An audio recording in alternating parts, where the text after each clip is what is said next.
ఎంతో రుచిగా ఉండే మునక్కాయ కీమా మసాలా రెసిపీని షేర్ చేస్తున్నానండి. చాలా చాలా బాగుంటుంది. చాలా సింపుల్ కూడా చేసుకోవడం. ఇంకా బాణాలు పెట్టేసుకున్నానండి. దాంట్లో 2 టేబుల్ స్పూన్లు ఆయిల్ వేసుకుని కొంచెం పుదీనా, కొంచెం కొత్తిమీర, అదే విధంగా స్లిట్ చేసిన పచ్చిమిర్చి ఒక 4-5 యాడ్ చేసుకుని అది కొంచెం అలా వేగుతుండగా ఒక పెద్ద ఆనియన్ చిన్న ముక్కలుగా కట్ చేసుకున్నామండి. దాన్ని యాడ్ చేసేసుకుంటున్నాను నేను ఇక్కడ.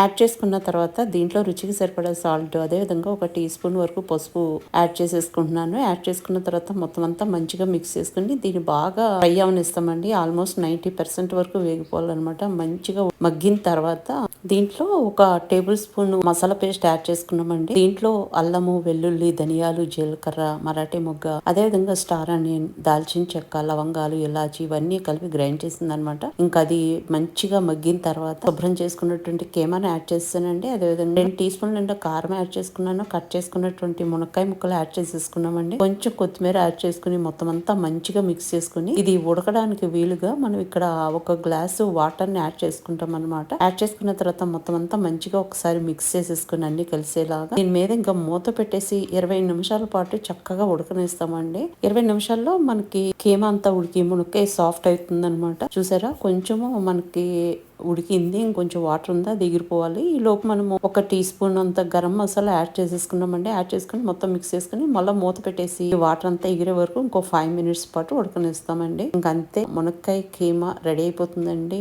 ఎంత రుచిగా ఉంటుందో చెప్పలేను. సూపర్ టేస్టీగా, సూపర్ స్పైసీగా, భలే అమ్మిగా ఉంటుంది అనమాట. ఇంకా నేను దీని కాంబినేషన్ లో పప్పుచారు కూడా చేయడం జరిగింది. ఆ రెసిపీని కూడా షేర్ చేశానండి. ఫ్రెండ్స్, మీకు ఈ వీడియో నచ్చితే లైక్ చేయడం, షేర్ చేయడం అస్సలు మర్చిపోకండి.